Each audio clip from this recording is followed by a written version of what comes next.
boys are loaded. Everybody rolls with their fingers crossed. Everybody knows the war is over.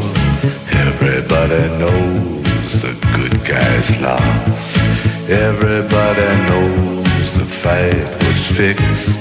The poor stay poor, the rich get rich. That's how it goes. Yeah, well, I'm sick of it going that way. Everybody and I want you to get fired up and get the fury of liberty in your heart. Everybody knows that the boat is leaking. Everybody knows the captain lied. Everybody got this broken feeling. I'm kind of flipping out and getting upset on air because you're supposed to break the spell and realize, when I get up here and I tell you they've created a red and blue list of who to arrest and who to kill on the spot, they admit all this. This has come out in government documents we've covered here. And if you watch what happened in Iraq, in places like Fallujah, they admitted they had a red and blue list. That goes back to Vietnam with the Phoenix teams and the rest of it. And, folks, they admit publicly they're identifying. I mean, I've got Army documents where I am called a terrorist for going out and protesting the private Federal Reserve. It says, military, don't let him know. They'll kill you. Watch out. They'll try to kill you. And we're out there. Ron Paul's being spied on. Watch out. This group will try to kill you.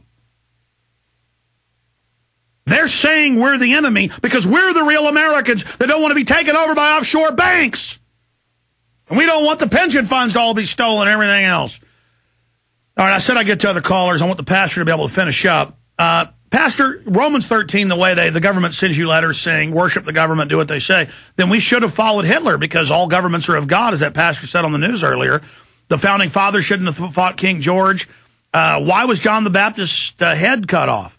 Why was Paul killed? Why were people crucified? Why were they boiled in oil? Why were they imprisoned?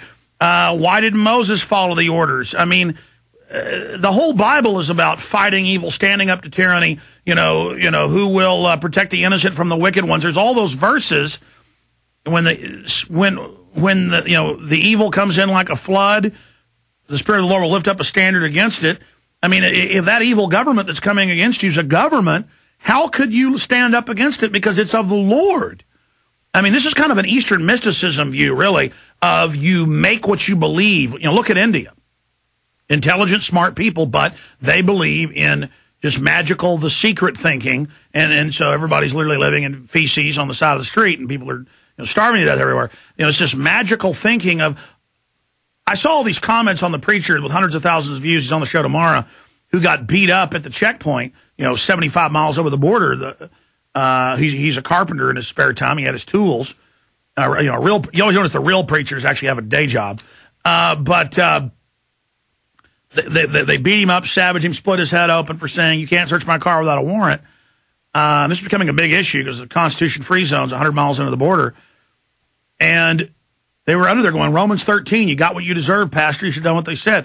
I mean, if he said, throw your child into a meat grinder, of the Lord, like Thulse of Doom, come to me, my child, come to me. And, they just jump off the balcony, because, the preachers of the Lord, the governments of the Lord. Go ahead and make your point.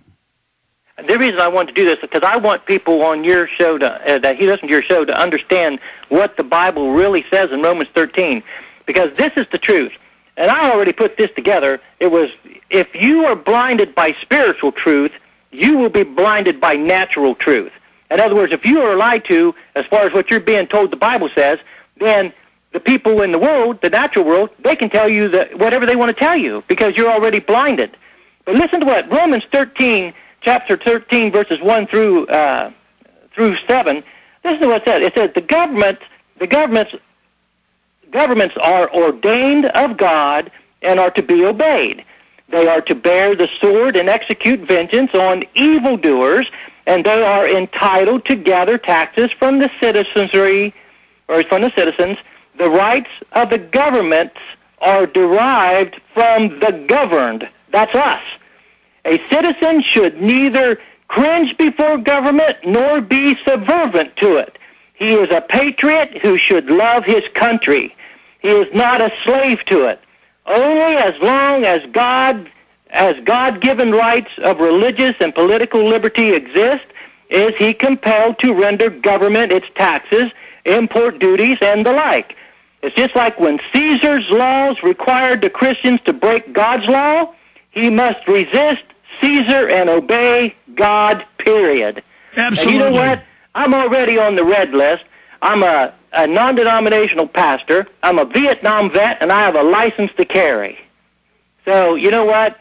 They can't touch me unless God says it's my time, and even then, I still win. Exactly, and that's why when you get past the fear, isn't that a liberating feeling? You really start living when you just say, I don't care what you do to me, I'm standing up to you.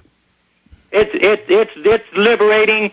I've seen how the government truly was when I was overseas during Vietnam, because every time we'd go out, they always told us, if you get caught, you weren't supposed to be there. But they were the ones that sent us.